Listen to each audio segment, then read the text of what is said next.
அம்மனருள் TV நேயர்களுக்கு வணக்கம். நான் டாக்டர் தீபா லலன். இன்னைக்கு நம்ம என்ன டாபிக் பத்தி டிஸ்கஸ் பண்ண போறோம் அப்படின்னா, சனி பெயர்ச்சி பலன்கள் தாங்க. என்னம்மா சனி பெயர்ச்சி பலன்கள் நான் ஆல்ரெடி உங்களதே பார்த்திருக்கேனேம்மா அப்படின்னா உண்மைதாங்க. சனி பெயர்ச்சி பலன்கள் வந்து பாருங்க, இந்த சனி பெயர்ச்சி வந்து கொஞ்சம் கன்ஃபியூஷனா தான் இருந்துச்சு. காரணம் என்ன அப்படின்னா 29 மார்ச் 2025 சனி பகவான் கும்பத்துல இருந்து மீனத்துக்கு பயிற்சி ஆயிட்டாரு திருக்கணித பிரகாரம். புரியுதுங்களா? வாக்கிய பிரகாரம் 6/3/2026 தான் சனி பகவான் கும்பத்துல இருந்து மீனத்துக்கு பயிற்சி ஆகிறார்.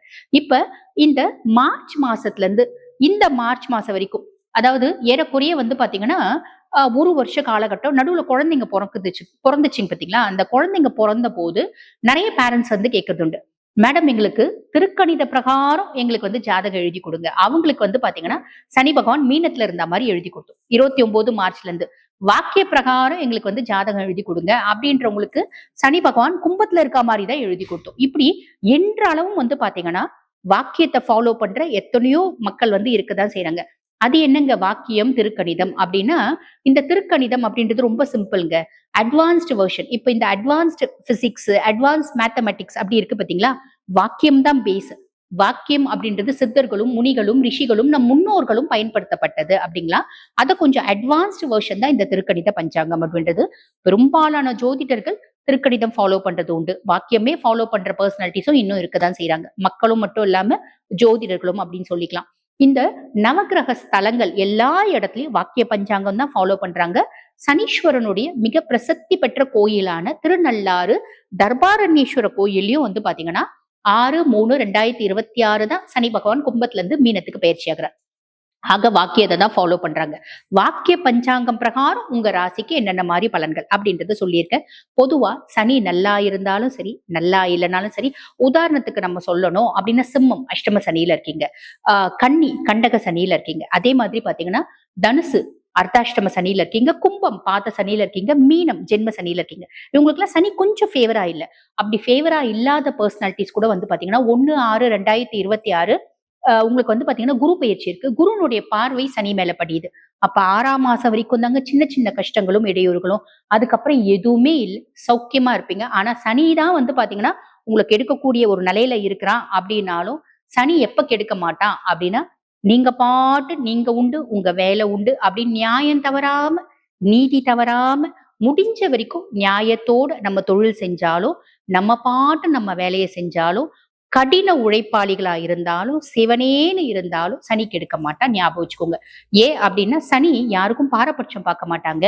நல்லது செய்யணும் அப்படின்னா நான் என்னுடைய சொந்தமா இருந்தாலும் நான் நல்லது செஞ்சிடுவேன். என்னுடைய பகையாளியா இருந்தாலும் நல்லது செஞ்சிடுவேன். கெட்டது செய்யணும் அப்படின்னா என்னுடைய மனைவி குழந்தையா இருந்தா கூட நான் கெட்டது செய்வேன். பகையாளியா இருந்தாலும் நான் கெட்டது செய்வேன். அந்த மாதிரி நீதி தவறாத ஒரு கிரகம் அப்படின்றதுனால்தான் ஈஸ்வர பதவி பெற்ற ஒரே கிரகம் சனீஸ்வரன். அதே மாதிரி நீதிமான் அப்படின்னு சொல்லக்கூடிய ஒரே ஒரு கிரகம் யாரு அப்படின்னா சனீஸ்வரன் தான். சனிக்கு அப்படின்ற உரிய மரியாதையை நம்ம கொடுக்கணும் அப்படின்னா ரொம்ப சிம்பிள்ங்க. அவரை பசிஃபை பண்ணணும், அவரை அமைதிப்படுத்தணும் அப்படின்னாலும் ரொம்ப சிம்பிள். நீ கடின உழைப்பாளியா இரு. நீ உண்டு உன் வேலை உண்டு. வேலைதான் உனக்கு பிரதானம். அப்படி நீ பாட்டுன்னு உழைச்சிட்டே இருக்க அப்படின்னா பிரச்சனையே கிடையாது. நாங்க ஹவுஸ் ஒய்ஃப்மா, நாங்க எப்படிமா உழைக்கிறது? வீட்டு வேலை இருக்குல்லம்மா, நீங்க பாட்டு உங்க வேலையை செய்யுங்க. துலா ராசி அன்பர்கள், கும்பத்துல இருந்து மீனத்துல பெயர்ச்சியாகி இருக்கக்கூடிய சனி பகவான். மீனம் உங்களுக்கு என்ன பாவம்? 6ஆம் பாவம். 6ஆம் பாவம் அப்படின்றது என்ன சொல்லுவாங்க? ருண ரோக சத்ருஸ்தானம் சொல்லுவாங்க. அங்க சனி வந்து அமர்ந்திருக்கிறதுனால சனி பகவானை என்ன சொல்லுவாங்க அப்படின்னா ரோக சனி அப்படிம்பாங்க. ஆக துலாம் இந்த காலகட்டம் உங்களுக்கு எப்படிங்க இருக்கும் அப்படின்னா, ரொம்ப அப்டக்கிள்ஸ், ரொம்ப கஷ்டங்கள், ரொம்ப பிரச்சனைகள் இதெல்லாம் மீறி சந்தோஷம் நம்ம வாழ்க்கையில மலரக்கூடிய காலகட்டம். எல்லாரும் துலாம்க்கு அப்படி இருக்குன்றீங்க, இப்படி இருக்குன்னு நினைக்கிறீங்க, எங்களுக்கு எதுவுமே நடக்க மாட்டேங்குது அப்படின்னு திடீர்னு ஒரு சிலர் போன் பண்ணியே என்ன கேக்குறீங்க. எங்க சனி வந்து மந்தன் முடவன்க, நிதானமா தான் செய்வான், வெயிட் பண்ணணும்ல. 2028 இன்னும் 2.5 வருஷம் அவன் வந்து பாத்தீங்கன்னா உங்க வாழ்க்கையில நல்லது செய்யக்கூடிய காலகட்டம் இருக்கு. இன்னைக்கு நம்ம சினிமா எல்லாம் பாக்குறோம் பாத்தீங்களா, ஒரே பாட்டுல நான் வந்து பாத்தீங்கன்னா பென்ஸ் கார் வாங்கிடுவேன். அந்த மாதிரிலாம் வந்து சனி கொடுக்க மாட்டான். புரியுதுங்களா?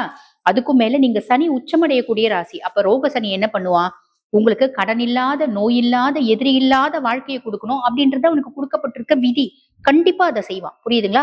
அதுக்கும் மேல அவன் 4 மற்றும் 5க்கு அதிபன். உங்க சுக தாயார் ஸ்தானத்துக்கும் அவன் தான் அதிபன். ஏதோ ஒரு விதத்துல உன்னோட கம்ஃபர்ட் அதிகமாகும். அதே மாதிரி பூர்வ புண்ணியஸ்தானம் புத்திரஸ்தானத்துக்கும் அவன் தான் அதிபன். பூர்வீகம் சார்ந்த நல்ல செய்தி அப்படின்றது வரும். பூர்வீகத்துல சொத்து பத்து வீடு வாசல் இருக்கு, எனக்கு வரணும் அப்படின்னா வரும். வியாபாரம் பண்ணணும் அப்படின்னா வியாபாரம் ஆகும். கோர்ட்ல இருக்குங்க, ஜட்மெண்ட் எனக்கு ஃபேவரா வரணும், ஜட்மெண்ட் ஃபேவரா கொடுப்பான்.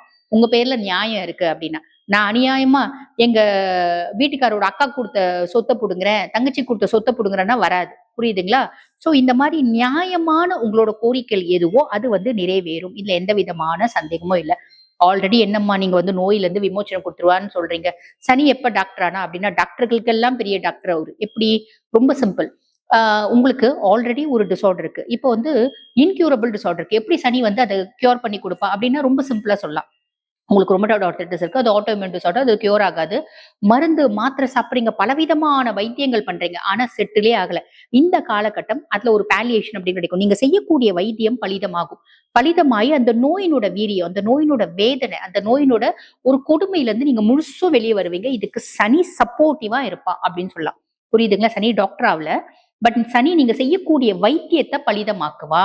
சோ இந்த மாதிரி குணமாகக்கூடிய நோய் அந்த கம்ப்ளீட்டா குணம் ஆயிடும். குணமாகாத நோயா இருந்தா அதுல இருந்து ஒரு பெருத்த விமோச்சனம் அப்படின்றத சனி கொடுப்பான். புரிஞ்சிருக்கும்னு நினைக்கிறேன். ரொம்ப எக்ஸலண்டா இருக்கு இந்த சனி பயிற்சி. துலா ராசி அன்பர்களுக்கு வாழ்த்துக்கள்.